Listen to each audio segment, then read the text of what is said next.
il a déjà un merisier. Mais ce que tu peux faire, c'est-à-dire que là, on se dit qu'on le récupère on le récupère l'année prochaine. Donc pour le récupérer l'année prochaine, qu'est-ce qu'on va faire? Ben, on va le laisser pousser tranquillement. On va faire quoi? On va lui couper le bout de ses feuilles pour qu'il nous fasse plutôt une petite ramification. On va lui supprimer ces grosses branches ici. Et là, on va le laisser en terre cette année. Et voilà. On va attendre.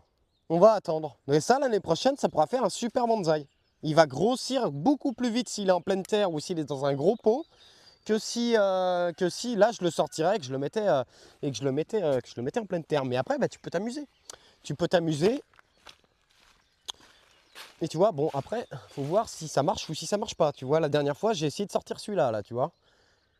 J'ai essayé de sortir celui-là. Bon. Ah, si. Je crois que c'est OK.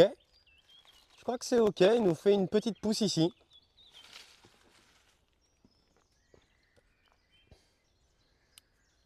Ah, quasi 15 jours pour les faire lever tes tournesols, la vache. Incroyable. Merci beaucoup, Ronflex42 pour le follow, bienvenue. Donc moi, je sais que j'ai du merisier. Et qu'est-ce qu'on veut essayer de choper pour le mist? On va essayer de lui choper un frêne. Je pense, hein. Je pense qu'on va essayer de choper un frêne pour le mist. Parce que le mist, il a déjà du coup un petit merisier qui est là. Il a un érable champêtre qui est ici. D'ailleurs, c'est pareil, hein, à mon avis, j'ai des... on peut aller checker... Tiens, on va checker si on a des crocosmias, tiens, petit boost. Est-ce qu'on a des crocosmias?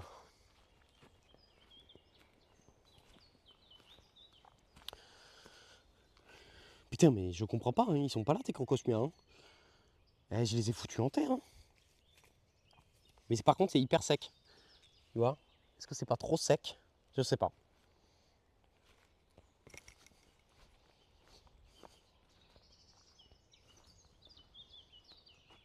Mais merci à toi, Ronflex.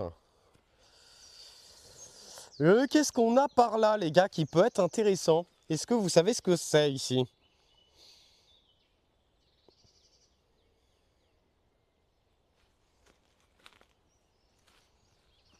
Attends, parce que j'ai pas trop envie de dézinguer mon parterre.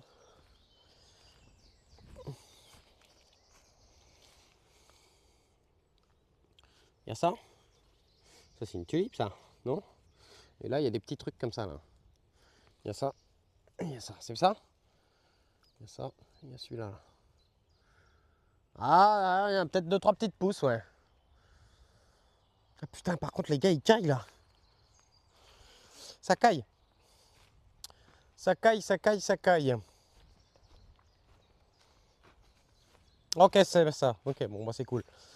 Et là, on va aller se balader dans notre fond du terrain, tu vois, à la recherche de soit un petit frêne. Alors voilà, regarde. Là, tu vois, tu as plein de pruniers. Tu peux faire un bonsaï prunier. Hein. Tu peux faire un bonsaï prunier. Hein. Ah, je déconseille. Tu vois, par exemple, là, on a quoi? Là, on a un prunier. On a un prunier, tu vois. Bon, qu'est-ce qu'on peut faire? Tu peux très simplement lui couper la tête. On peut lui couper la tête ici, tu vois, le laisser pousser tranquillement et tu le récupères l'année d'après. D'ailleurs, les gars, je crois qu'on a un pêcher qui pousse parce que je balance des noyaux de pêche des fois un peu partout. Donc, pour vous donner un ordre d'idée, par exemple, mes érables champêtres. Alors, regardez, hein. Regardez.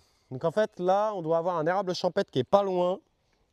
Et en gros, là, vous avez des jeunes pousses, ok? Ça, c'est un érable champêtre.